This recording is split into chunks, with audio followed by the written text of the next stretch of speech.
and Nick. Welcome to That Superhero Thing podcast, where we discuss the latest superhero and comic book related movies and TV shows. I'm your host Nick, and joining me as always is my co-host Anthony. Hello. Hello, how are you, mate? You alright?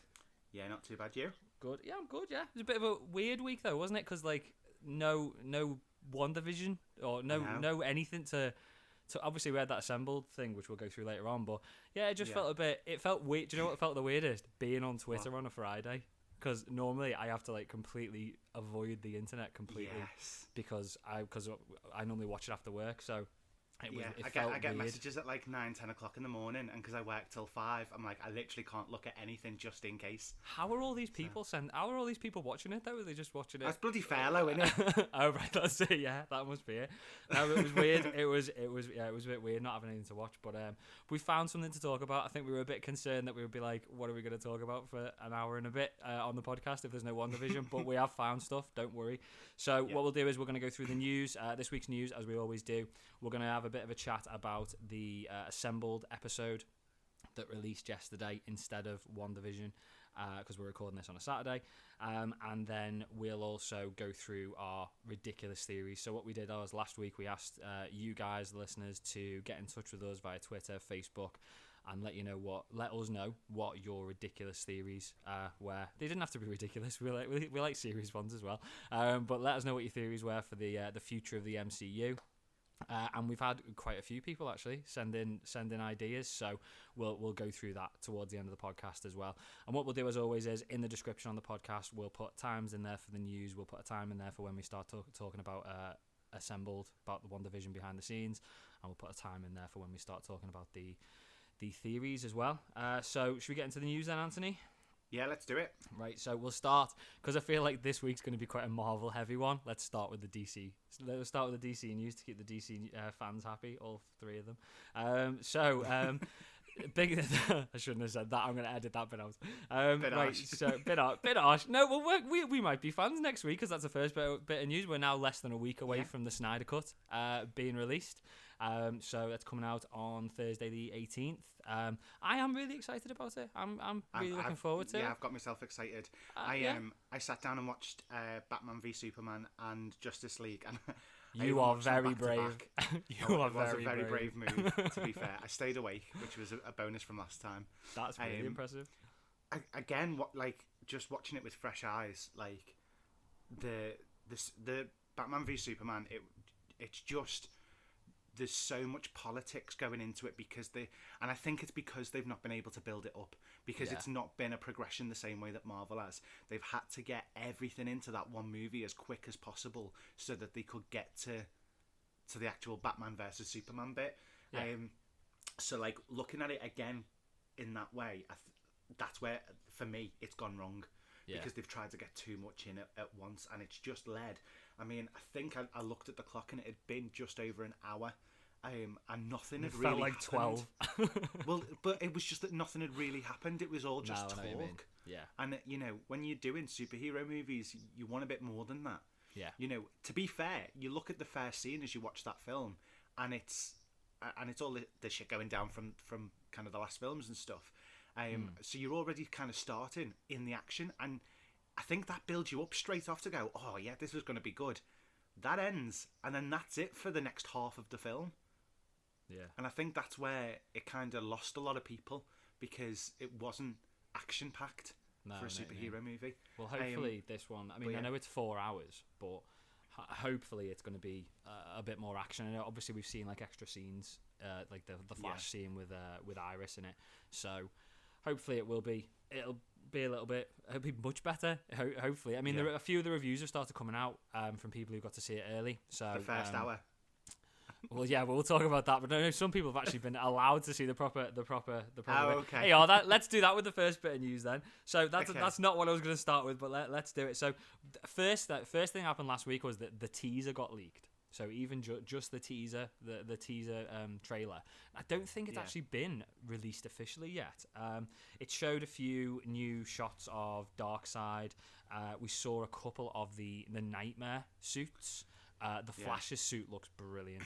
Dead impressed. Does it? Dead impressed. Yeah, I mean, it looks on screen on the trailer. It looks really good. I've seen a couple of pictures of it at this exhibit that we talked about last week. And it still looks good there, but it really, really looks like an Iron Man suit. I think I put a picture on the Facebook group. It really looks like the Mark. It just looks like the Mark II.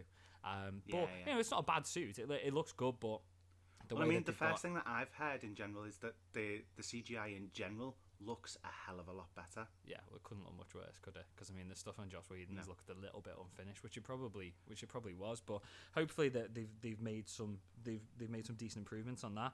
So the trailer leaked, and then on, I think it was on Thursday. No, it wasn't. Sorry, it was on Monday. The whole movie leaked. And you'd think, where's it leaked? Is it leaked on like Reddit or something like that? No, it leaked on HBO Max, the official place where it's supposed to be out, and it was accidental over Tom and Jerry. So people went to watch Tom and Jerry, and when they started watching Tom and Jerry, Justice League started playing, and people got like an hour and a half into the film before Warner Brothers or HBO before Max they realised it wasn't Tom and Jerry. Well, no, I think they realised. Kids sitting down with your kids. This is a bit graphic, isn't it, for Tom and Jerry?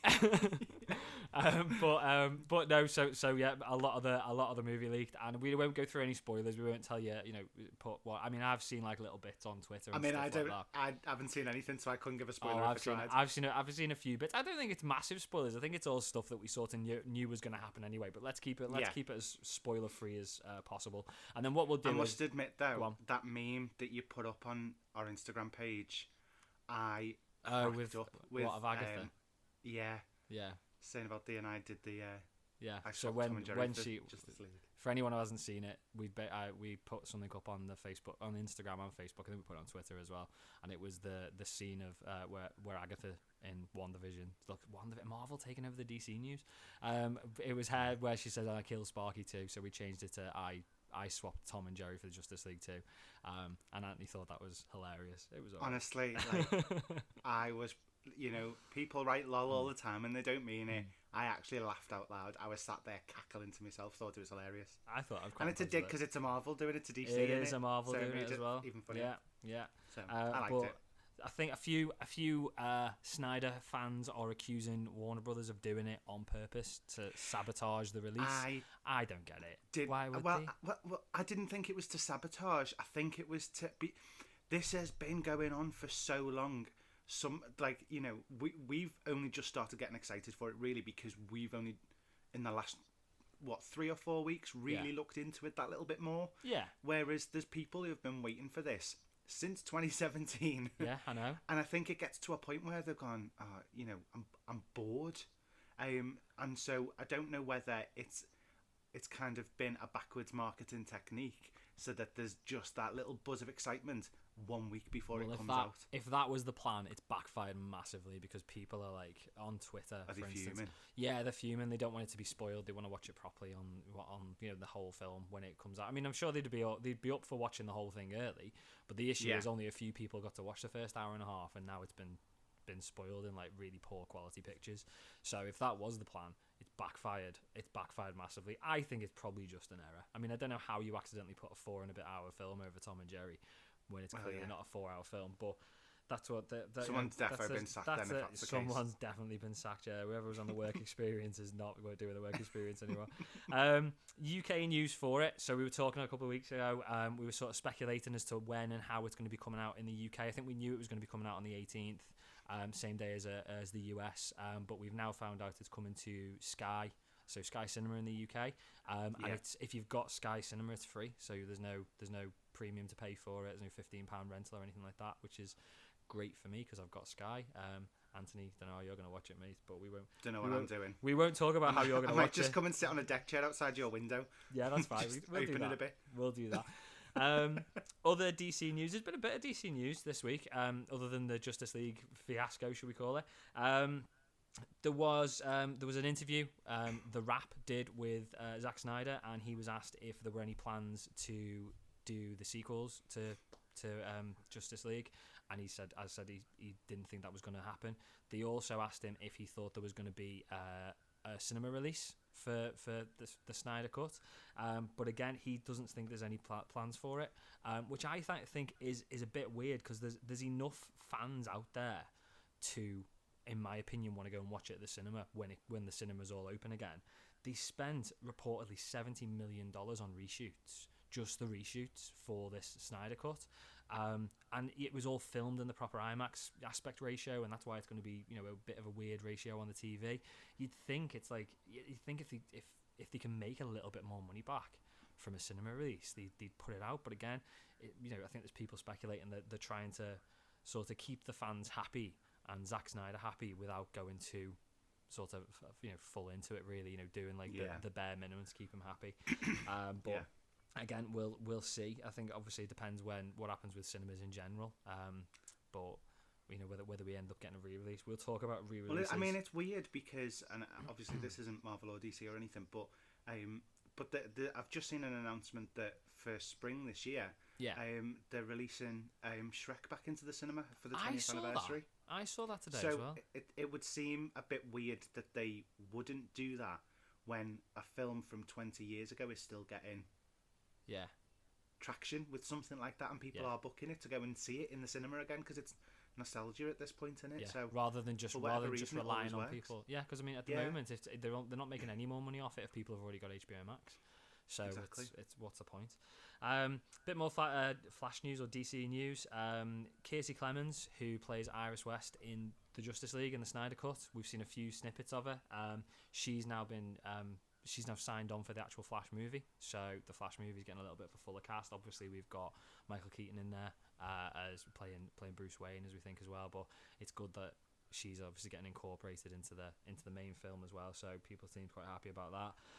And then yesterday, so on Friday, there was an AT&T Investor Day in the States, and at the end of the Investor Day, they showed on the screen like title cards for all the different DC projects that are currently being worked on. Most of them we knew about, but there was some on there that were new, or people thought had maybe disappeared and weren't running anymore. So the big one that people are picking up on is Batgirl. So Batgirl was started, I think it was 2017. They were talking about making it with Joss Whedon, and everyone was buzzing that Joss Whedon was making it. That was pre-Justice League and all the stuff that's been going on with Joss Whedon, clearly, because I don't think anyone wants Joss Whedon to make it anymore. But I think most people thought, like me, it was pretty much dead in the water. But it's still there. There were a few other things on there as well. So there was a Green Lantern title card. Again, it's been in the works for a while. There was a Zatanna one. Zatanna title card as well. And then the ones that I thought were a bit random, Bat Wheels.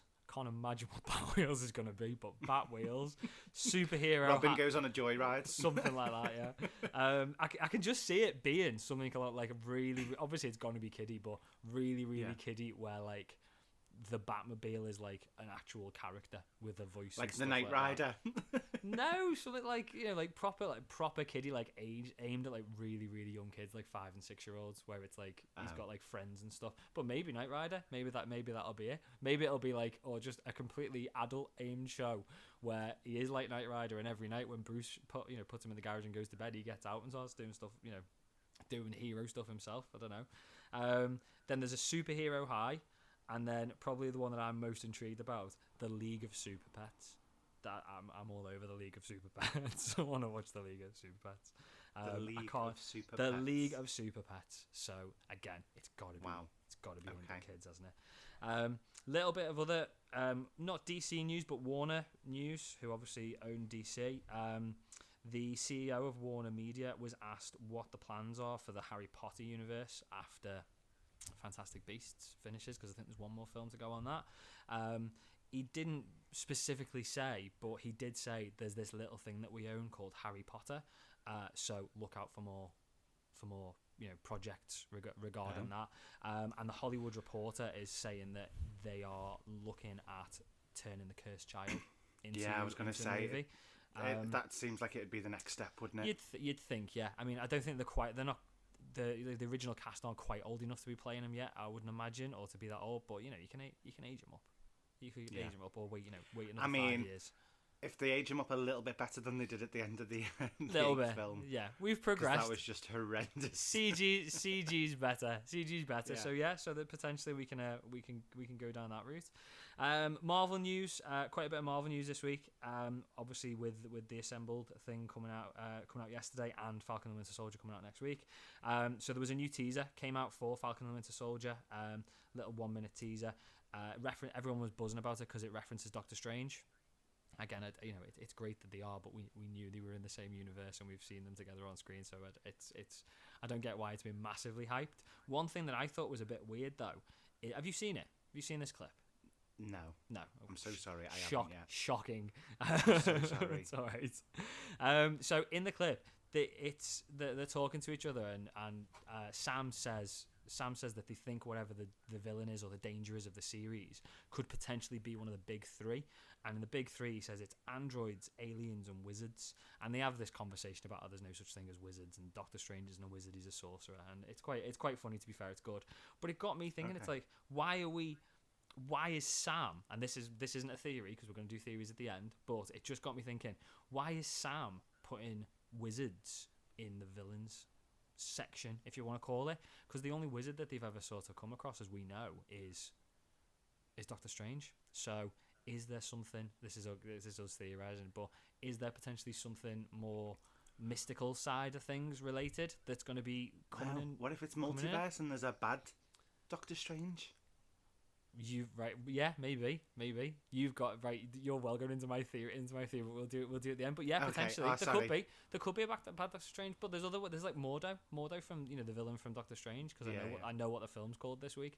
Mordo from Doctor Strange. He could be out and about. But yeah, that was quite interesting.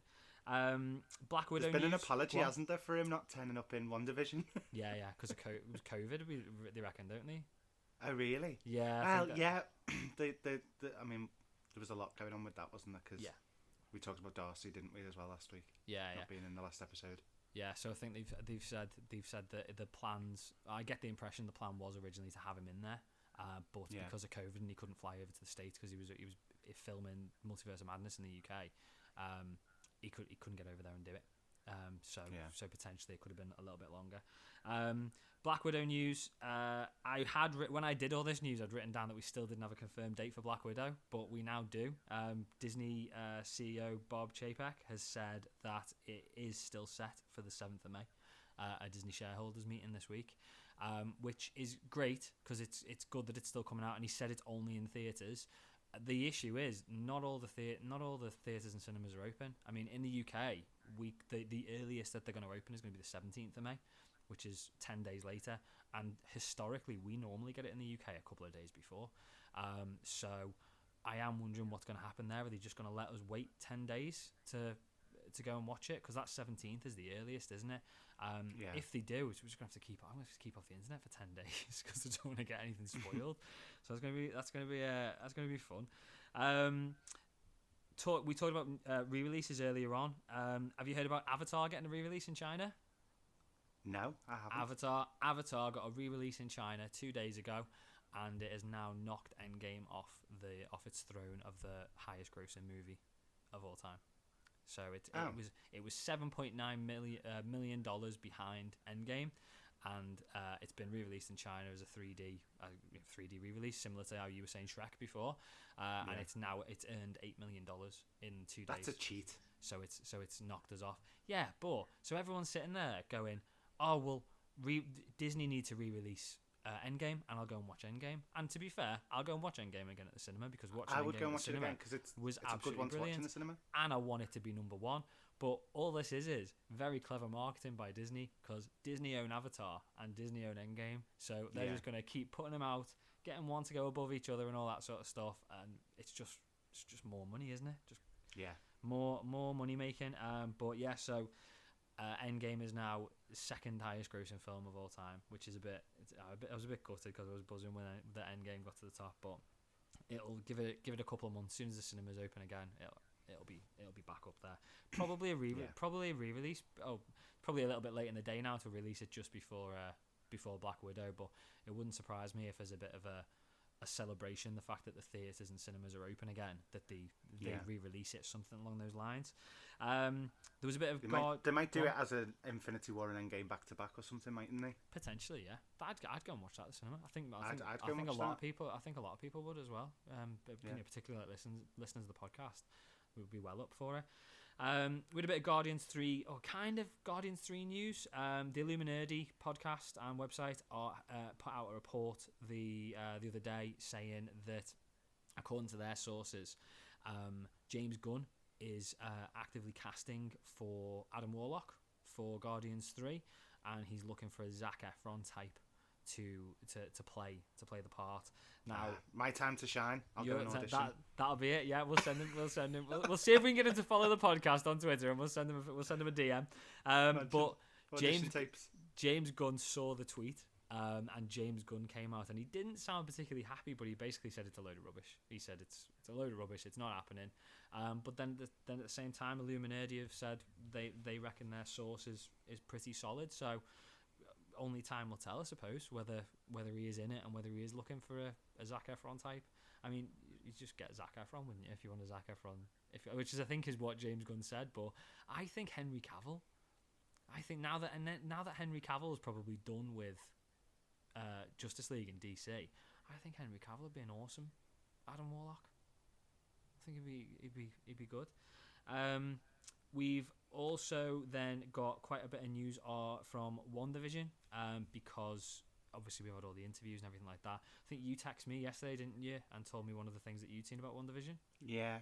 So, so basically there was a big discussion about kind of how the end of Wandavision had been filmed. Yeah. And they'd basically said, a lot of things changed as we were filming, and there were things that we'd wanted to do that we'd not been able to do and stuff like that. Yeah. At one point they did want to make it 10 episodes, and then because it seemed like it was dragging on too long, and I mean, we talked about it, there being fillers and stuff like that, another episode might have just caused more of that. Yeah.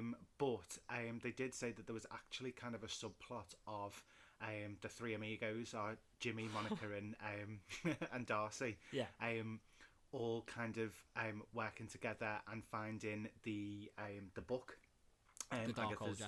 The Darkhold. Yeah. So there was supposed to be a big thing like that, and that's why they've stated that the three of them weren't really in the last episode, because that subplot was pretty much taken out. But they were going to find Sparky, and it was going to be realised that he was some form of demon. Right. Okay. Yeah. I think I read that. Yeah. That Did I just say Sparky instead of Scratchy? Sparky. You said Sparky. Yeah. It's Scratchy. Scratchy the rabbit. Sorry, my bad. No, but that would have been all. And I read something similar, but I think in what I read as well, it was also rumored that Ralph didn't say. Oh yeah, Ralph was going to be kind of part Ralph of it was as well. Ralph was going to be there. Yeah. And I think Matt Shackman, who directed it, has confirmed that he was just Ralph, and it was just the necklace that was giving him the powers, basically. But I think there's still a lot of speculation as to whether he is. There is something more there, but as I said, he's come out, Matt Shackman, and he said that that's it. It was fan service. It was similar to the twist for the Mandarin in Iron Man 3. I wanted it to be that sort of thing. It was inspired by that. But they did say, don't stress out about the fact that this didn't turn out to be the multiverse, because the multiverse is coming. Clearly it's coming. We know it's coming. That's the thing. With the Mandarin, when you look back at it, he was killed in the prison in the clip at the end for pretending to be the Mandarin. That kind of thing. So from that point, we knew that's left it open for him to come in. And we're going to get that in Shang-Chi, aren't we? Shang-Chi is the 10 Rings, so we're going to see the Mandarin. Yeah, and it was the same with the whole X-Men thing. I mean, we must admit that we've got to put our hands up to it. We were desperate for the introduction of the mutants in WandaVision, because it was so glaringly obvious that it could have been there at any point. But we know that there's the film called Mutants that's going to be coming at some point. So there's a lot of nods to stuff and a lot of bits that are there just to be funny, and it's just a case of enjoy the journey, innit? That's it, yeah. I know, and sitting here saying try not, I think we need to try not to theorise too much. I mean, we've got a whole podcast this episode dedicated to theorising what's going to happen in the MCU, but that's purely because we're in a podcast, and I think it's good to theorise, but at the same time, I don't think we should all be massively disappointed when it doesn't turn out to be what it is.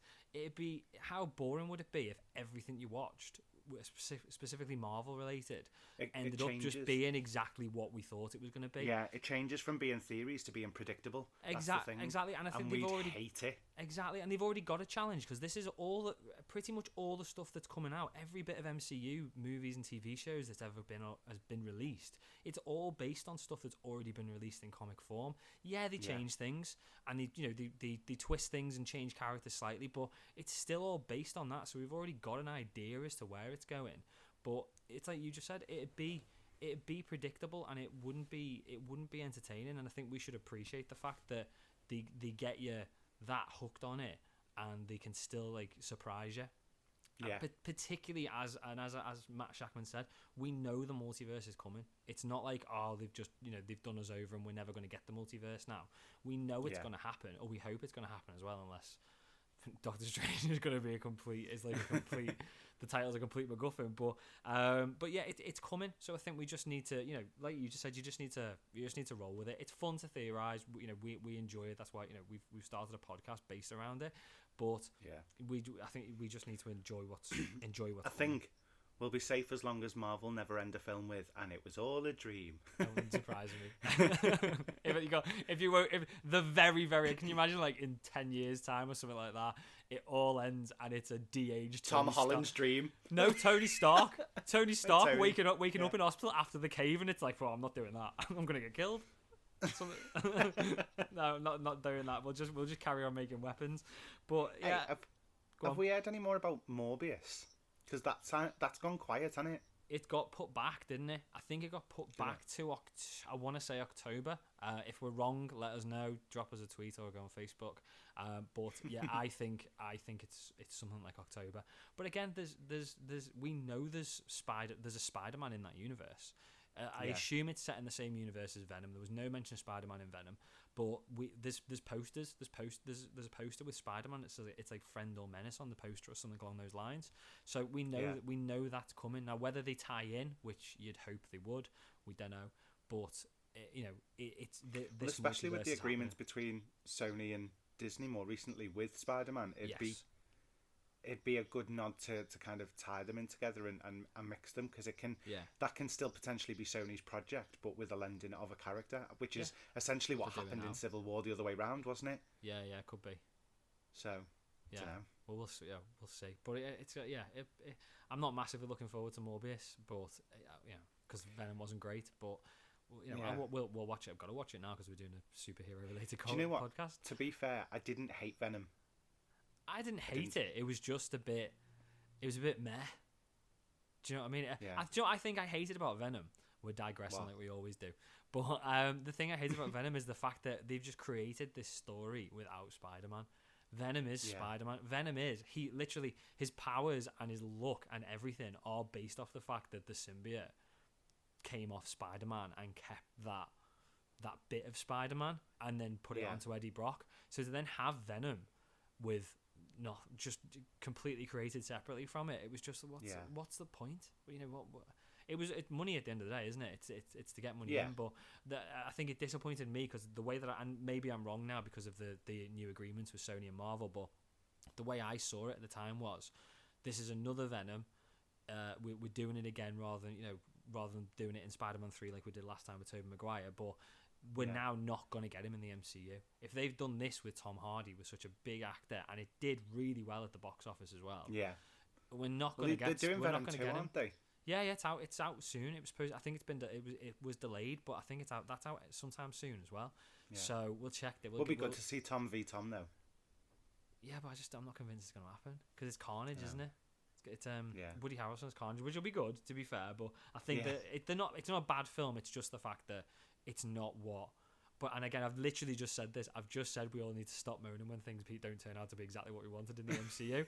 But it's not what I wanted, so I don't like it. So I'm gonna throw my toys out the pram and have a tantrum about it. But that's why I don't like it. Couple of other bits that came out from interviews with Matt Shackman and Jack Schaefer, the producer or the writer, sorry. They got asked about the commercials. So did they have any what was the meaning behind the commercials? there was not. They've confirmed they are nothing to do with the Infinity Stones, which surprises me because they were so well tied to the Infinity Stones. But again, it's clearly just people theorizing. They've said that they were just there to echo what was going on with Wanda in the episodes. Like the timelines and stuff. Yeah, the time, what was going on with the timelines and what happened in the past and stuff like that. Yeah, I mean, we did say on the first one, like the flashing light of the Stark radio was like the bomb. Yeah, and that's all it was supposed to be. That's all it was supposed to be. Or that's what they're saying anyway. Things like, I mean, I get with the Infinity Stones. I think everything we were talking about with the Infinity Stones, they were all a bit of a stretch. But it was kind of making the commercial fit the theory for it. But like that last one with the Nexus. Do you know what I mean? The which opens the multiverse again, but apparently it was just a bit of an Easter egg. And then the last thing that obviously they got asked about Evan Peters, and they've said it was just supposed to be very meta, and make you think. But they did. Somebody asked them about who was the witness in witness protection, and all they said to that is, I can't say anything more about that at the moment. So whether who that is, whether it is something to do with Evan Peters, I don't know, but there's more to come. There's more to come on that, I suppose. I partly hope it's Deborah Jo Rupp and she ends up being some awesome superhero. Can you imagine? She was she's a did you she's get funny in the Assembled. I got up to where she said about having no limbs. yeah. Well, let's go into that then. So because it comes quite well off what we're talking about, WandaVision. So the new episode of Assembled dropped on Friday. It was obviously to replace WandaVision and fill the gap between WandaVision and Falcon and Winter Soldier. They are going to be, before we get into it, they are going to be doing more episodes of it. So I think the next one is going to be the Falcon and Winter Soldier behind the scenes. The one after that's Black Widow, and then they're doing a Loki one. Now, I'm sure they'll probably do more in the future, but it's going to be quite good seeing the behind the scenes of all them. I think with this, we won't go through like a full breakdown of the episode like we have been doing with WandaVision, because it's not that sort of show. But there were a few things that stood out to me that I thought were really interesting. Probably the first one, which is the most obvious one, which everyone's been pointing out on Twitter and Facebook, is how they've set Paul Bettany up as the Vision. So with the blue makeup in the 50s and 60s episodes and the black and white episodes. Yeah. I mean, I knew there was some CG involved in his face, but I was very surprised at how much of his face is CG, because and particularly in the first two, it's a blue face and there's just dots on his face, and they just completely CG his face over that. So the actual face that you see, and they've not added bits to it. The whole face is CG, and they're using those markers. That's the understanding I got from it as well. Anyway.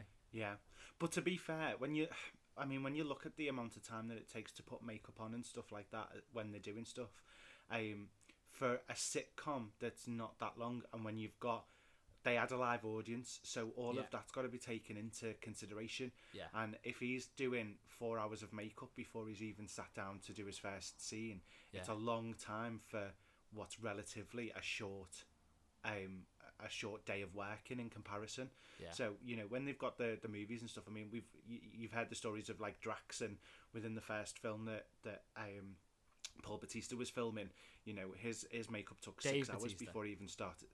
What did I say? Paul Bautista. Oh, for God's sake. That's Dave's brother.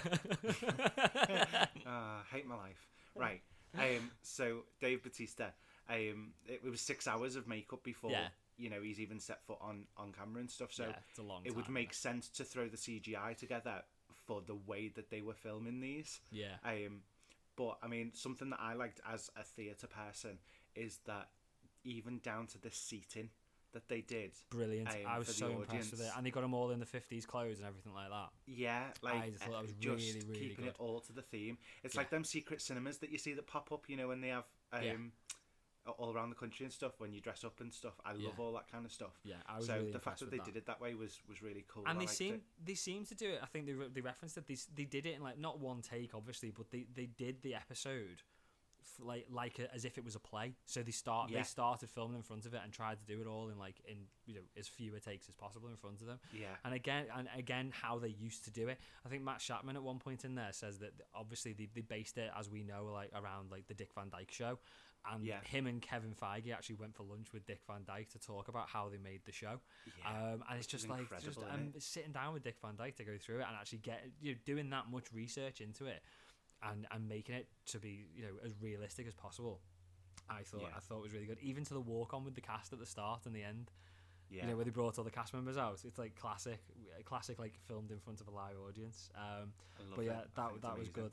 And then we had Deborah Jo Rupp. Everybody seemed really impressed. Even the cast, the fact that Deborah Jo Rupp was there, and she seemed to absolutely love it as well. And then we saw quite a bit of Catherine Hahn in it as well.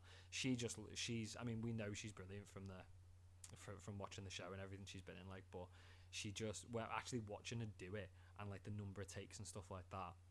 Do you know who I'd love to see do a cameo on one of the shows? Who? Betty White. She was in Golden Girls, wasn't she? Yeah, I just think she's amazing. She's 90 years old. She's missed it now, though, hasn't she?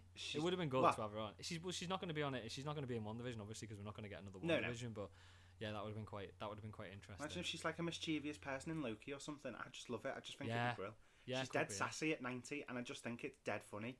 She's brilliant. Still doing sitcoms at her age, and the amount that she does, she's just. But it wouldn't surprise me at this stage though, because the throw this. I think people want to be when you saw the interview with Tiana Paris. She was how excited she was. She auditioned for it. She had no idea what she was auditioning for, and she was absolutely buzzing when she got it. And these actors want to be in it. They want to be in it. So I think it's now, there was always big stars like Robert Downey Jr. and stuff, but I don't think people knew obviously people didn't know at the time how big it was going to be. But now it's to be in a Marvel film, I would imagine, for most of these actors. Apart, there's a few who don't want to get involved because it's not real cinema, but we won't get into that. But I think people want to be in it. One thing which I thought was brilliant, going back to Catherine Hahn. The Sparky scene when did you see this when she'd finished filming? I don't think I got that far. It's all over Twitter. I'm going to spoil it for you, but okay. It's the bit where she does I killed Sparky too and starts laughing, and then obviously it finished on the show.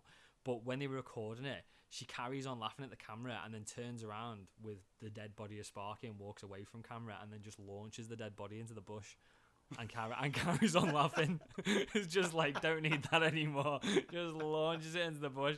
I was killing myself. It was brilliant, and I've watched the video over and over again on Twitter. It's absolutely brilliant. I'm really sad because they've released the song, haven't they? So it's on Spotify and stuff. However, they've cut out the laugh at the end. Yeah. Have they put a new? I think there's a laugh in there, but it's in a different laugh.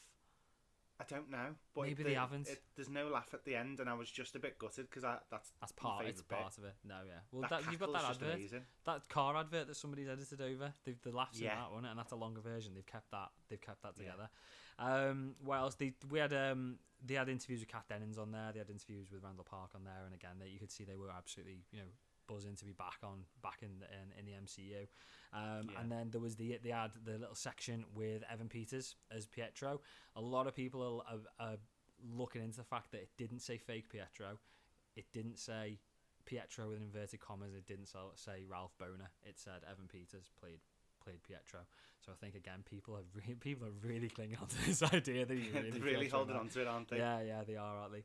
That maybe Ralph is his witness protection name, and he really is Pietro. Maybe you never know. That's not one of my ridiculous theories, because I think we've overdone that one. But do you know what? And it's nobody's ridiculous theory actually. Looking at him, but whether I hope we get more. I hope he comes. I think he's good. I mean, I think Aaron Taylor Johnson was good as well as Quicksilver. They're both brilliant, but the multiverse would give us options to get them back, but let's not dwell on Evan Peters, because I think people are getting fed up of it now. And then something I found was interesting as well, though, the music. Again, towards the end of the episode, you see the guys who wrote all the music for it, and it was the same people did the music for all the intros and all the music throughout the show. And you probably know more about this than me, but it's Kristen Anderson Lopez and Robert Lopez. and they did all the music for Disney. So and obviously it is Disney, but they do like they wrote Let It Go from Frozen and all that sort of stuff. Okay. So that's them. So they're like, they're like the big guns music wise at the moment in Hollywood, and they brought them in, and they were saying like, and I've again seen videos on YouTube, the notes from like the Wandavision theme, they had to try and hide them. The same notes in every intro and the same sort of pitch or something like that. But, I heard about that. And you can see it as well. And then the last thing that I thought was really interesting about it was, obviously they had interviews with all the cast, but in the Elizabeth Olsen bit, she was like reminiscing because she grew up on the sets of these sitcoms because her sisters were in Full House, so it was like going back to that sort of thing for her. But she'd said when she first got the job of Wanda, back when they did Age of Ultron, she'd seen the costume that Wanda wore in the comics, and she said at the time, if someone had told her that she'd have to wear that costume or anything like it, even as a tongue-in-cheek cameo thing, she wouldn't have been happy about it. But now that she's so into Wanda and she's so into the MCU, when they said you're going to wear this costume, she said she was really, really happy to wear it, and she was dead excited to wear it. And again, it just shows how the Marvel universe, I suppose, has gone from being this niche thing that only people like me and you and people listening to this are into, to everyone's just into it, and everyone's got an idea of, but not everyone, but a lot of it's a much bigger audience. When you're looking at like Endgame being was the highest grossing film of all time, it's just brought in such a big audience now, and just seeing her go from dreading having to wear it even for a joke to wanting to wear it and wanting to wear it for longer was I thought was really good. But it was, it was really, I didn't think, I knew I'd enjoy it because obviously we were all in, everyone was into WandaVision, but I didn't think I'd enjoy the episode and be as intrigued as I was. But I thought it was really good, really clever by Disney to put it together as well, because it gives you more buy into the show, doesn't it? Definitely. But yeah, it was really good. Do you know that I've only just realised that Paul Bettany was in A Knight's Tale as Geoffrey? Did you? And I've put two and two together. Yeah, he was, yeah. So I've just found that out. And did you know that Paul Bettany's little girl is called Agnes? No, I didn't know that. Yeah, this little girl, she's born in 2011. That's and she's called Agnes. Oh, that's interesting. Just thought I'd throw that one in. That's so didn't know. little bit of useless knowledge for the podcast. Well done. A little bit of trivia. A little bit of trivia. Yeah. If we ever get asked that in a pub quiz, if we're ever allowed to go to pubs again, we'll know now, won't we? Right. Okay. So, no, as we said at the start, no WandaVision episode to go through or anything like that. Falcon Winter Soldier next week. We've got 2 episodes. I think, did we mention at the start of the podcast? We're going to do 2 episodes next week. So next week we're going to do the Falcon and Winter Soldier episode, our normal episode. So we'll do the news and then review the Falcon and Winter Soldier, and then at some point in that week following it, we will have a standalone episode for our review and breakdown of Zack Snyder's Justice League. I don't think we know exactly what day we're going to release it yet, because it depends when we get to record it, to be perfectly honest.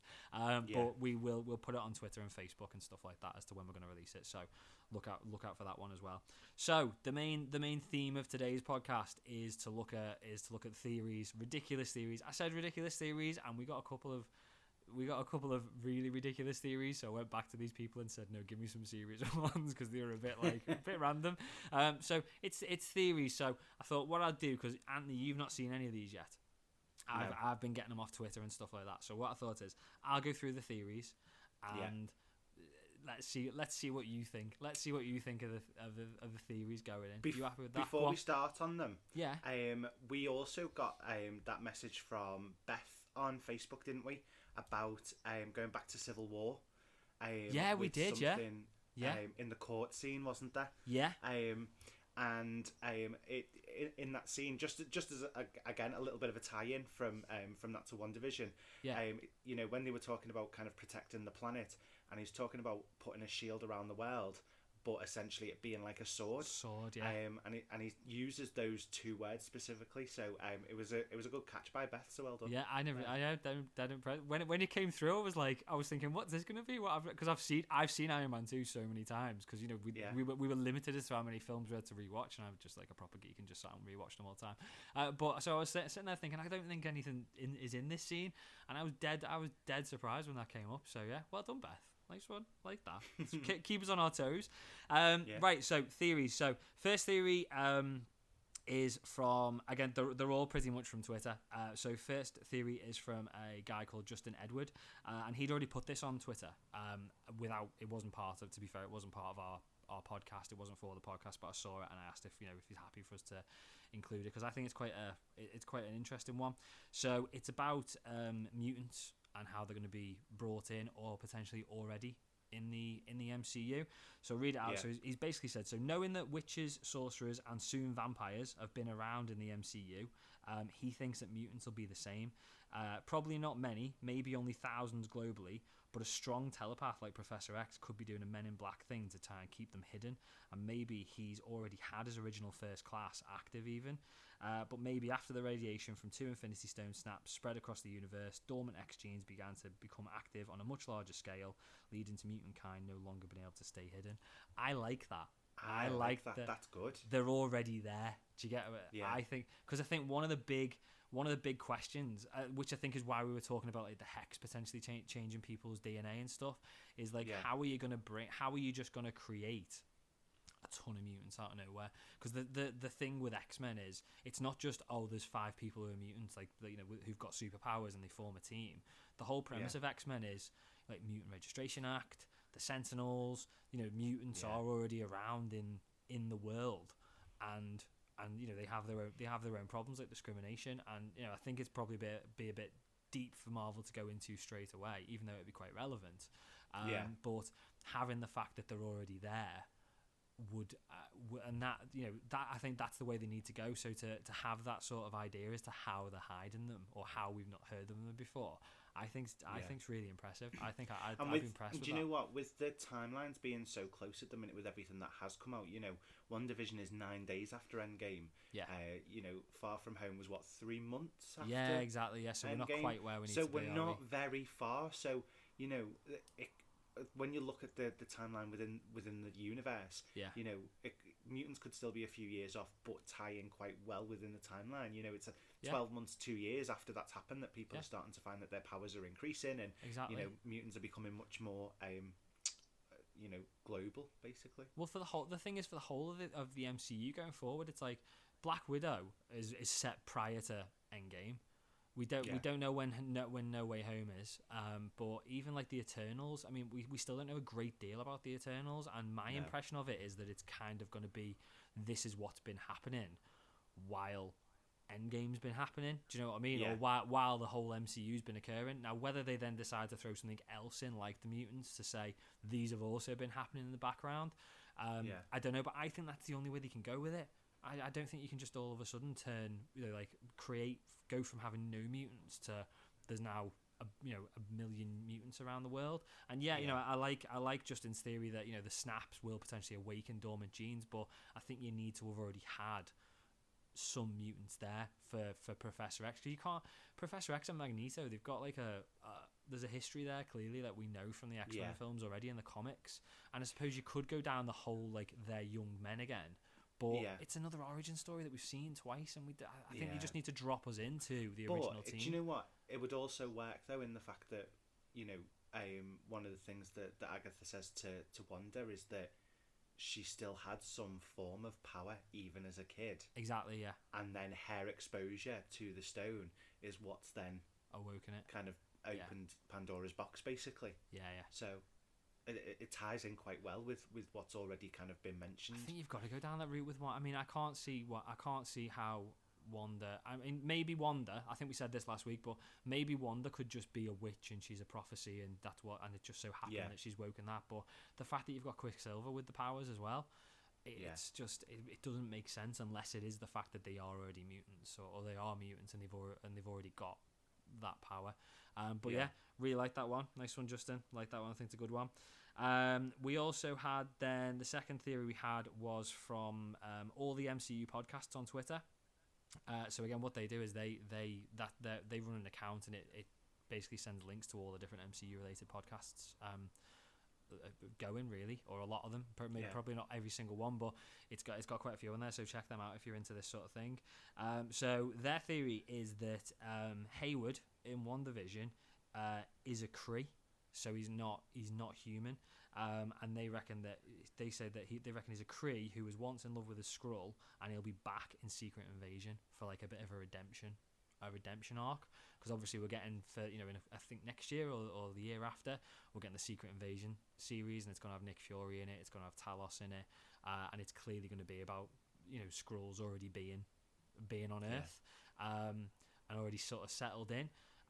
So yeah, I think he wasn't a good character. Everybody hated him, but he was a good character in that sense. Do you get what I mean? He was, people really bought. It wasn't just like, oh, he's a random villain, he's a pain in the arse sort of thing. People really don't like that guy as a character, and I don't think Marvel are gonna wanna throw that away. Yeah. It's like Loki was he's a good villain, so they kept him and they've used him and they've used him.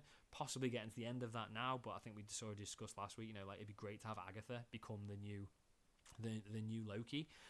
But yeah, I could see Hayward coming back.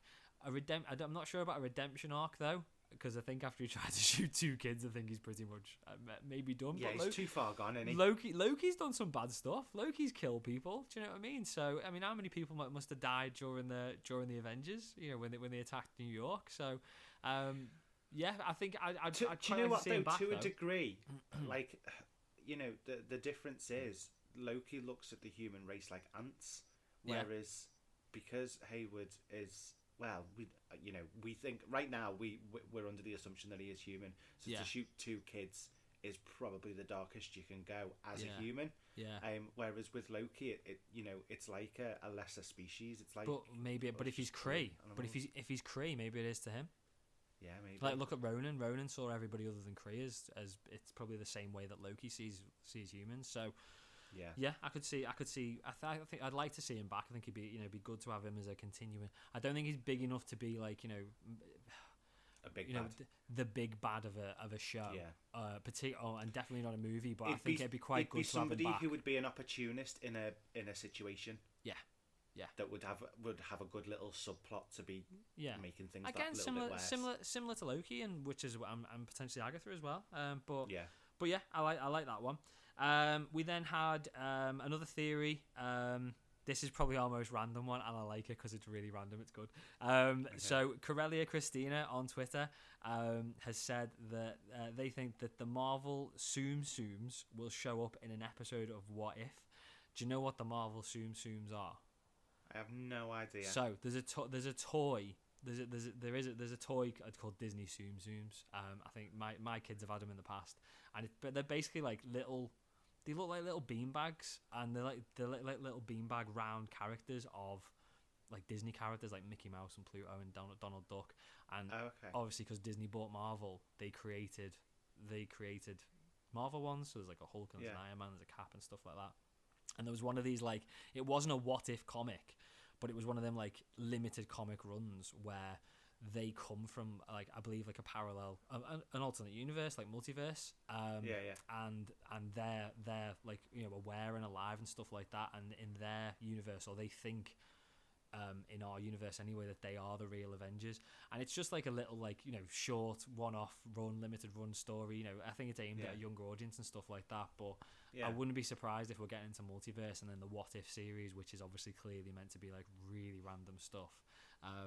They popped up. Whether we go that random, I don't know. But do you know what? Even I wouldn't be surprised if we just saw them at some point on Disney Plus, because it's the audience. The fact that we got WandaVision being a PG rather than a 12 or PG-13 in the States, it would be something that they could potentially look at for a younger audience. We then had another theory from Ethan, who is the host of the 15 Minutes of Marvel podcast. Another good podcast, nice short, straightforward episodes if you've not got an hour and 40 minutes or 2 hours to listen to us waffle on. But yeah, good podcast. He thinks that Phase 4, he sent me some really random ones which we're not going to get into. They were too random, Ethan. But about like the pet Avengers and stuff like that. So I went back and I said, Ethan, you need to. I gave him I sent him a gif of me just glaring at him. I wasn't happy. But he sent me some good ones. He sent me a good one, a more serious one. He thinks that Phase 4 is gonna introduce us to more heroes turned villains. and Wanda would potentially be the first one. So obviously, because she was the hero of WandaVision, I suppose, but at the same time, she was the villain. She did it. Yeah. She, obviously Agatha was pulling the strings to a degree, but again, like we said before, Agatha was just an opportunist. Agatha saw what she'd done and came in and did it. Wanda was the hero, and she also was the villain. The thing that she was doing to the people of Westview. To an extent, you can say that Tony Stark was in Age of Ultron. Yeah. Yeah, and Civil War's is like one of them's at the end of the day, one of them's right and one of them's wrong, and it's which side. And he also pointed out, like, in Captain Marvel 2, Monica has clearly got some sort of beef with Carol, and Monica's now got pretty significant powers. So are we going to end up with some sort of squaring off between those two? You got Peter in Spider-Man 3, who we know he's not the villain, he's not done anything wrong, but he's going to be perceived to be by a lot of people to be the villain. So it's going to be open to interpretation with these things about who the bad guy is.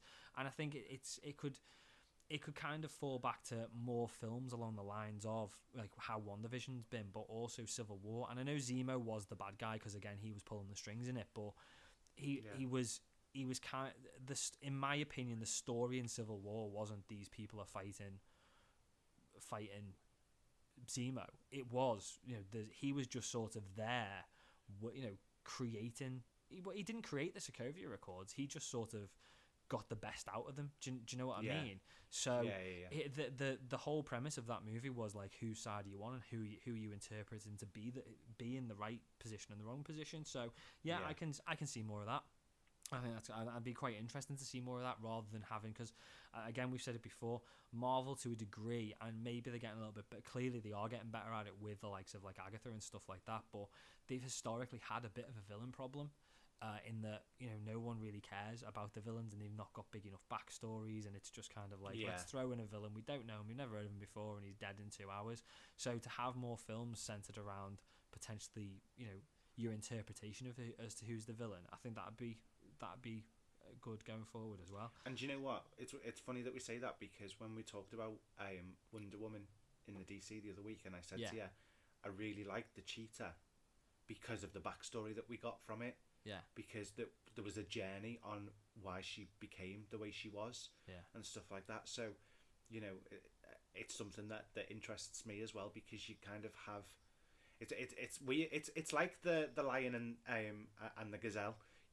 You root for the lion because you they need to eat to survive, but also you kind of rooting for the gazelle because you want them to survive. It's deep, that, Anthony. It's deep. I know, no, but it is like that, isn't it? It is, yeah.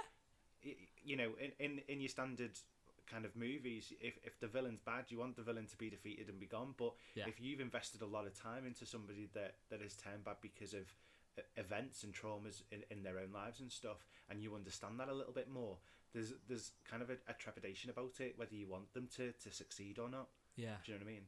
No, I know what you mean. Yeah. But I like it. Yeah, I think it'd be interesting, and maybe not like like every movie and TV show in there, but it'll be good having more of that going forward. So yeah, I'm into that. I like that one. The next theory we had was from more guys on Twitter. The account I don't know their name, but the Twitter name is the Cock's Closet. Now, before you get any ideas, Anthony, it's a cockerel, not anything more disgusting than that.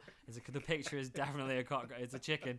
And you know what? One of the best ones, and it's kind of because I've obviously I wanted to think of a ridiculous theory for this week, and I haven't robbed this theory, but this is the theory that got me thinking about my theory and as to where things are going.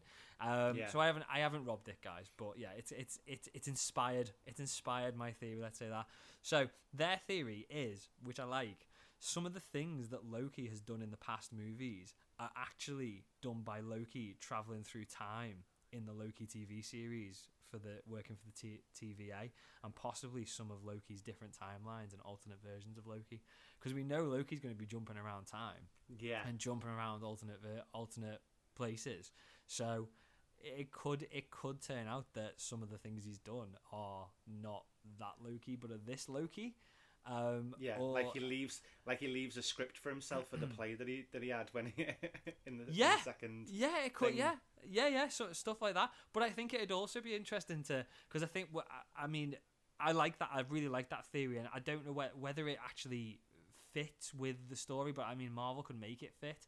But even I think one of the really good things and one of the fun things of Endgame was seeing them go back and either trying to not interact or in a couple of cases interacting with their past selves and manipulating the situation. So again, seeing it'd be quite Loki, cool, like if you saw him like appear in like the beginning of Endgame where he gets killed off, and you know, he kind of, as Thor's knocked out or something, he's the one that throws him in the direction of the Guardian ship, or you know, things like that can just kind of unexplained things so far. So things that we've seen so far to just be chance or luck. Him actually potentially doing either bad things or good things.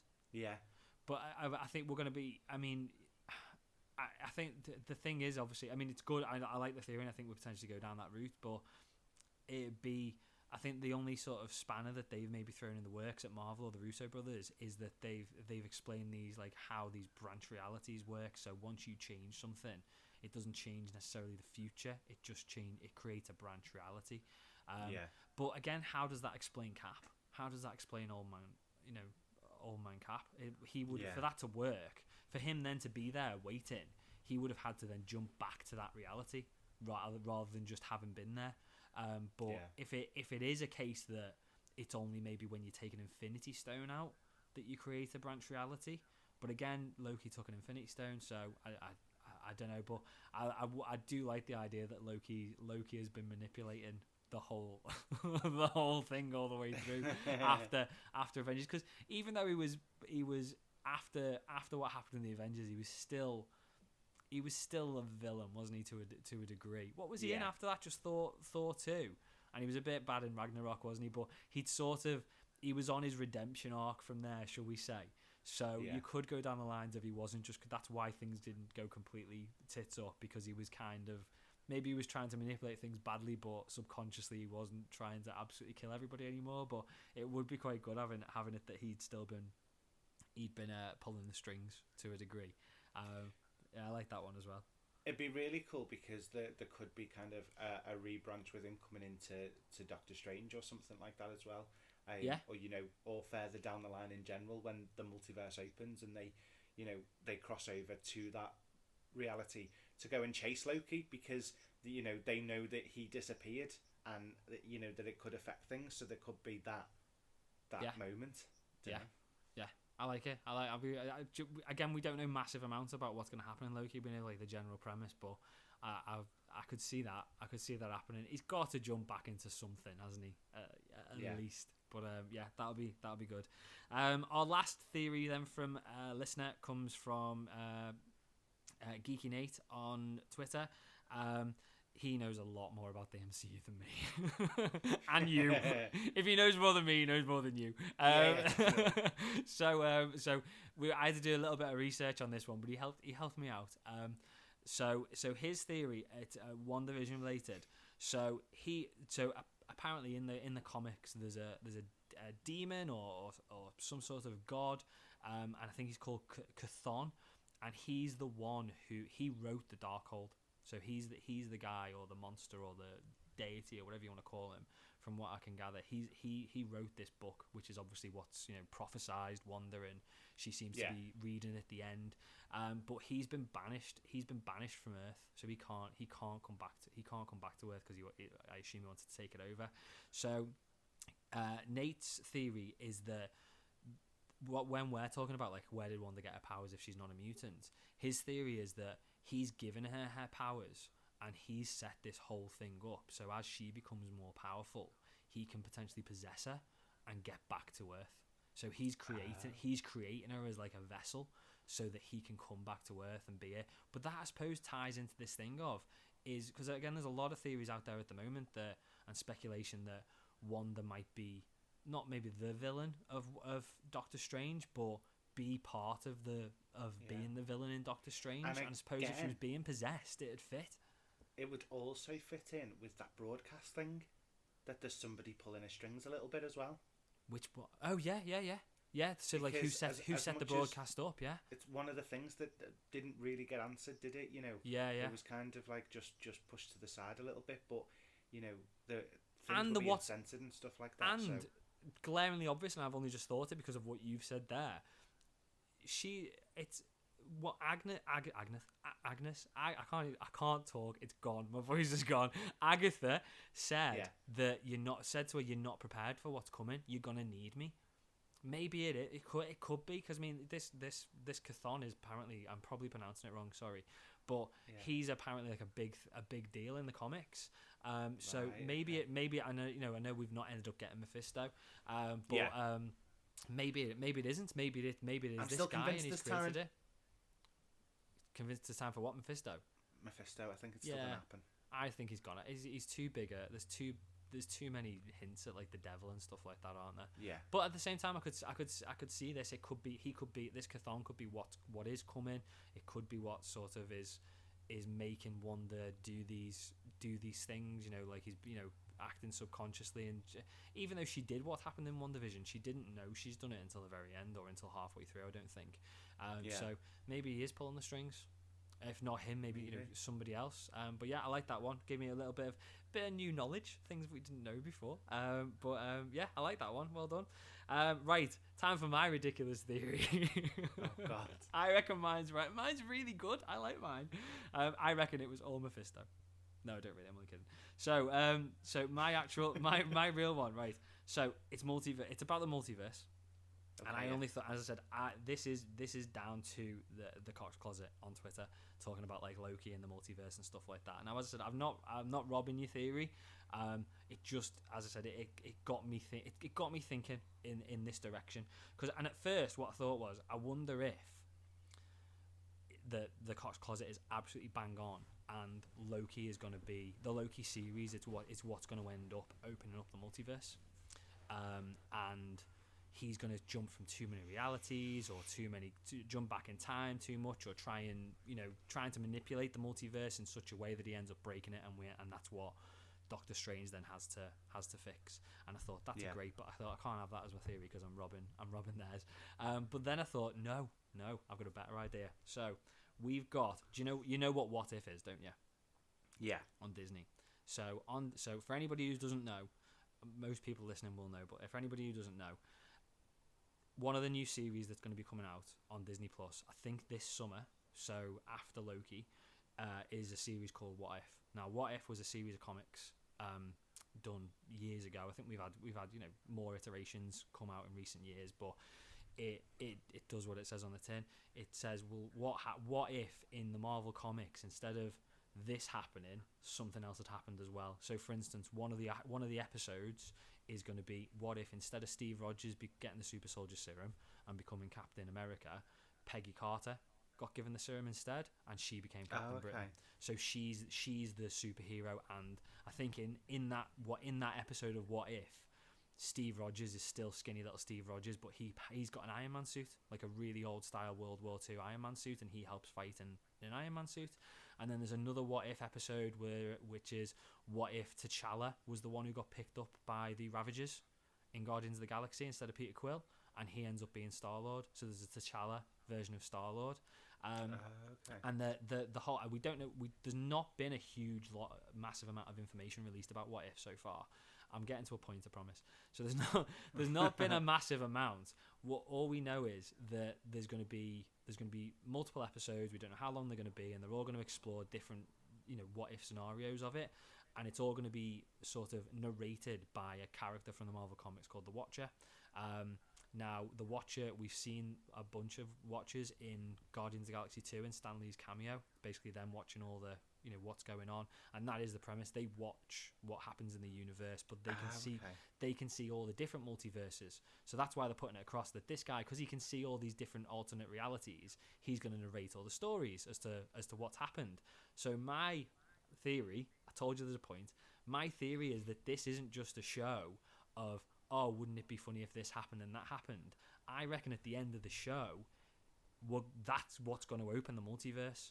So he's not just telling us about it for entertainment value or entertainment purposes. He's telling us about it because we need to know, or the people in the MCU or our version of the MCU need to know, because these realities are all coming, and it's that's going to lead to the opening of the multiverse.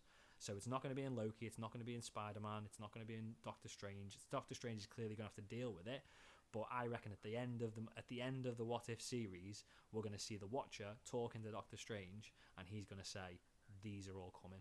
So, and we could then potentially see Peggy Carter as Super Peggy Carter, or a different version. And something that you mentioned earlier on, one of the episodes is they're all animated, so they've not got the actors back, but a lot of the actors have come back to most of the actors have come back to voice. Yeah, that's good. I think Chris Evans is the only one who hasn't come back. What a letdown! But what a letdown, Chris! God, completely letting the side down. Yeah, I would. Yeah, I'll see him and get him on Twitter. Because we're big now. We've got 150 followers on Twitter. We're massive. But there's an episode with Doctor Strange, and from what we've seen from the episode, it's Doctor Strange fighting an evil version of Doctor Strange. So could that be the last episode, and he gets dragged into it, and maybe it's an evil version of Doctor Strange from another alternate universe has opened up the multiverse. But I think there's more to the What If series than just being something to fill the gap and something purely for entertainment value that has no ramifications in the rest of the MCU. I reckon that is going to be the crux, and that's what's going to set up the multiverse. I reckon that's what it comes down to. I like it. I thought it was quite good, that. I'm quite impressed. Anthony, have you not got a theory? Give me a theory. Rob somebody else. Do you know what? I mean, it's not necessarily a theory. I just think I think that it's time now, and I really do want to see it, but I want to see more from Howard the Duck. Wow, random theory. I told Ethan off from 15 Minutes of Marvel for sending me rubbish theories. I'm just putting it out there. We'll see more of Robert. We'll see Robert the Duck. I was about to say. I don't know who Robert the Duck is. He's Howard's brother. But yeah, I think we'll see more of him. He could be one that becomes a bit of a villain, and it could tie into. He could be the bad. He could be the baddie in Guardians of the Galaxy 3. Could you imagine? The Duck. I'd be very impressed. Seth Green voicing him as well. It'd be brilliant. Seth Green as Howard the Duck is the villain of Guardians 3. It's a very James Gunn thing to do. Yeah, it would be very good. No, okay, sound. Maybe we'll put a pin in that one, eh? Imagine if it happened now. I'd be so made up. I bet you would. I'd be like, this is when I thought on the spot, and there it is. Yeah, bang. So go on. Out of the theories that we've had, which one do you think's the most likely one to happen? I really, really like the mutant introduction with the Infinity Stones. I think that'd be amazing. I think that'd be a very, very good storyline to. I shouldn't have started with that one. I should have put that one at the end. I know. They're all good. They're all really good theories, but I think for what we've been talking about, on the podcast and not on the podcast, that sort of, I think that's the reason that we sort of are clinging onto that one more is because it's the most realistic one. As much as I'd love the other ones to happen, and I think potentially they will, I think that's probably the more likely to happen. But also, it sort of answers the question that me and you have had. So we've thought that they were going to already be there in some way, or they had to already some way be there. But it's answered the question as to why have we not seen them yet? And I think that's why it's probably the one that stands out for me and you. Yeah, maybe. Yeah. But no, I mean, theory-wise in general, I'm still glued to the Mephisto thing because it was so heavily brought into Wandavision. Yeah. And with the boys and stuff, I do think that there's something going to be going on there, and I do think it's going to revolve around him. Yeah. My potential theory, and again, it's kind of stealing from some of the others and stuff, is that if it's not obviously kind of the whole thing with the Darkhold and him puppeteering, I do think Mephisto could be puppeteering Wanda and telling her that she needs to defeat Doctor Strange for him to release the boys or something like that.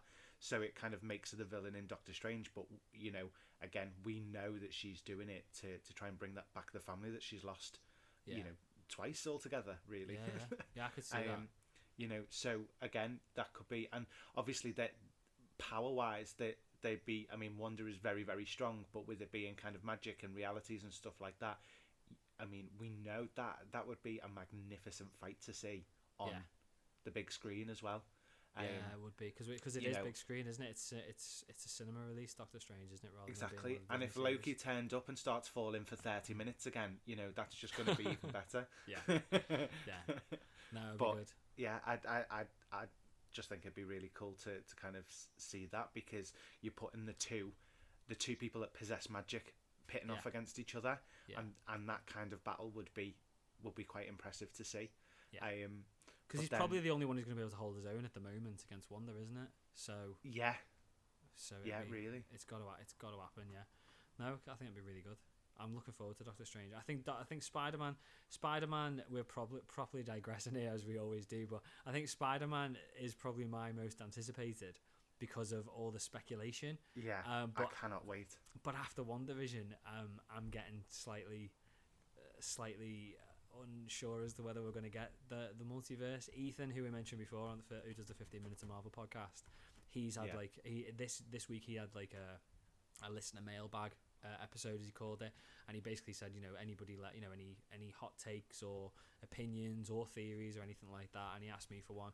And my opinion, my theory, it wasn't really a theory, it was just an idea, was that after WandaVision, I'm not convinced we're going to get the multiverse in Spider-Man. I think we might get it as like an after credits scene, but I'm just not convinced it's gonna pop up there. Oh, really? Yeah, I'm not convinced. I'm not 100% certain. I think after WandaVision, and they teased it all the way through WandaVision, and I know they sit there and say, oh, it was all supposed to be meta and a joke and a prank like the Mandarin and stuff like that, but they knew what they were doing. We knew, the fans know that a multiverse is happening, and then they drop Evan Peters into it, and it's like, what else are we supposed to think other than the fact that it's that? And I'd say concerned that they're gonna do the same thing with Spider-Man.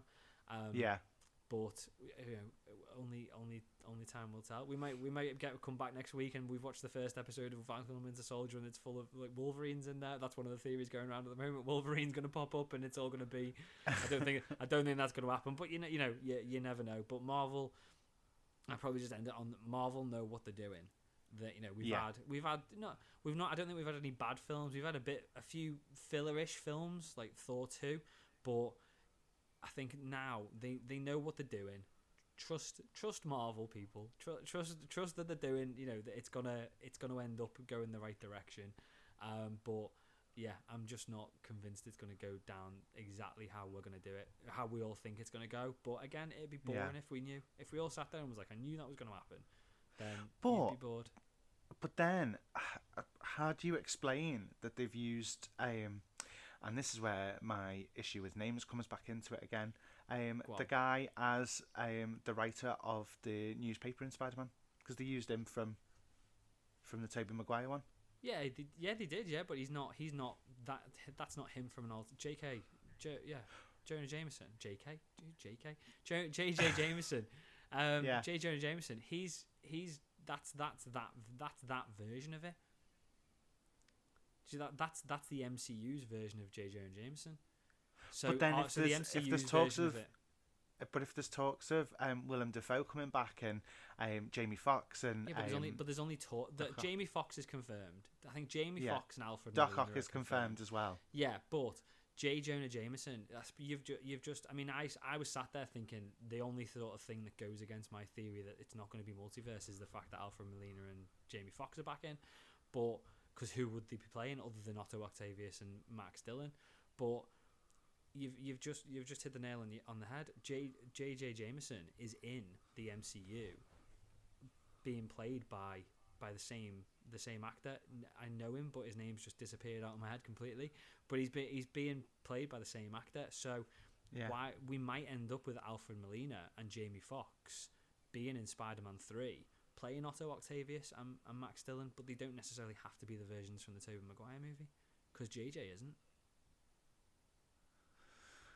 He's not. He's a different version. He's just playing the MCU version, so there's nothing to say. But do we know that for definite? We know they're in it. We know those two are in it. No. I mean, do we know that he is just playing it for definite? Do we? There's no. What J.J. Jameson's come from an alternate universe just to wind this version of Spider-Man off. You never know. You never know. But I weird just think shit happened. Weird stuff has happened. Look at the Mandarin in Iron Man 3. Exactly. Trevor Slattery. But yeah, exactly. It has happened. But I just think after having Evan Peters pop up as, Evan Peters has popped up as Ralph Boner. We've got JJ as just an alternate version of J. Jonah Jameson, which is great because he was probably one of the best parts. You looked at that part and it was like couldn't have been anyone else. Exactly, it couldn't have been anyone else. But clearly, like after and I don't think it's Jamie Foxx's fault as to what happened with the Amazing Spider-Man. I mean, it wasn't. I don't think it's as bad a film as everyone made it out, but the way it was written and the way that they made him look and stuff like that, it just wasn't good, was it? But I don't think it was. Jamie Foxx is a good actor, so he's possibly just been given this as a bit of a sorry we did that. Sorry we made you do that, Jamie. But here's a good version here's a decent version you can play. Can we make it up to you, please? But the thing is, do you think he'd want to come back and play that same character again? The same. I mean, not the character because he clearly is going to be playing Max. I'd be surprised if he's not playing Max Dillon. Yeah. But would you really think he'd want to come back and redo that version of the character, which probably not. Basically, which stopped the Amazing Spider-Man 3 happening, because it was the character, in my opinion, was one of the worst parts of that film. I mean, it wasn't a great film, but he was one of the worst bits. So I can't see him coming back and playing the same character, even if you said, "Look, Jamie, we're gonna bring you in from the universe that you've been in, and bring you into this universe to start shit." I'm still not convinced. I mean, how much money they offer, I don't know, but I'm still not convinced they'd bring him in and he'd want to do that. I think it's more likely that they'd say, "Look, we're gonna have you playing Max Dillon again, but this is gonna be this version of Max Dillon, so that this universe's version. So you don't need to, we're not gonna turn you blue and make your face look melted like we did last time. It's it's a different version, and I think it's more. The more I talk about it and the more I'm sort of saying it now, I think that's more likely than him coming back to play that shocking version, no pun intended, that he came back as last time. Yeah. I just don't think. I don't think he would, and that's why I'm dead set now. It's not happening. Watch me be completely wrong, but it's really weird because for a film that's had so much rumor and discussion, like Spider-Man 3 is still like mysterious as hell in it. Yeah, but we're not far. We're not far off a trailer now. We can't be far off a trailer. No, because it's December in it that it's coming out. It's less than a year. We've not had a teaser. That name reveal wasn't a teaser in my opinion. It was just the name. No. It was just the title reveal. But then I'm sure there's been pictures out this week of. I mean, Spider-Man is currently filming in. It's currently filming in Atlanta. It's got 6 weeks left of filming, according to Tom Holland, and Tobey Maguire has been pictured at the opposite end of the country this weekend. So yeah, you can travel but the likelihood of him, I think I'm not saying he's not in the film, but if he is in the film, I don't think he's got a huge part in the film, which is what leads me to think maybe he'll pop up at the end in a cameo. Yeah, and it's going to be about something, and it's going to be about something else. But that's my other theory of the week. That we're going right down the wrong direction. What if the cameo is just Doctor Strange turning up at the very end of the film with Toby? And Andrew. Going, I'd be happy with that. Tom, we need you, but Who's Tom? Who's Tom? I'd be happy with that.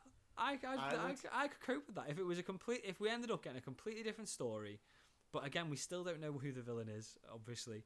But do you know what? I would be absolutely fine if we got a film and it was Spider-Man 3 and it was him dealing with the fact that everyone thinks he's killed Mysterio, and we've got Alfred Molina as a different version of Dr. Octopus because he was great as Dr. Octopus, and then at the very end, after credits, after he's defeated him, we end up with Doctor Strange rolling up with Andrew Garfield version and Tobey Maguire version. I'd take that, and then it's all dealt with, and then we end up with Peter and Multiverse of Madness. I'll get on it. I'd be alright with that. I'd be happy with that. I'll message Kevin Feige. You tell him. Kevin Feige. You say, "Hey, Kevin Feige." Rhymes with beige. No, hang on. We're not. I've just said it right first time. You did first time, yeah. Only because I said it before. It's because You've I learned listened and assembled, and I was like, okay, make sure you get it right. It's only taken you 5 weeks and 10 years. But yeah, no, that's what I reckon. So where are we on now? Slightly shorter podcast, but because we didn't have anything to talk about really this week, I think we've done quite well. Not done bad. I think we've done all right, yeah. So next week we'll make up for it next week. I think it's still been an all right podcast, but it's mine and yours. Yeah. So next week we will do. We'll have the Falcon and the Winter Soldier. We'll have the news and everything as well, and then, as we said, we will do a separate episode that will release at some point later in the week, doing the Snyder Cut. So if you want to listen to that as well, that'd be really good. If you want to get in touch, we are on Twitter at Superhero Thing. We're also on Anchor, who host the podcast. It's anchor.fm/thatsuperhero thing if you want to go there. You can send us messages on there. You can leave us voice messages on there as well. Casey from the Movie Multiverse left us a voice message last week. Thank you very much, Casey. It was really appreciated. And we can, if you've got any theories or anything like that, leave a voice message on there, and we'll put it in the ridiculous series of the week. We'll actually put it in there, so we'll put you on the podcast. And then we've also got the Facebook page and the Facebook group, so just look for us on Facebook at That Superhero Thing. And again, you can talk, you can discuss theories on there with us as well. But I think that's it. That's it from me. Thank you very much from listening. Thank you very much for listening. We really appreciate everybody sticking with the show and obviously sharing us with friends and stuff like that. Anthony, thank you. Yeah, thank you very much, and we will see you next week. See you next week, guys. Bye. Bye.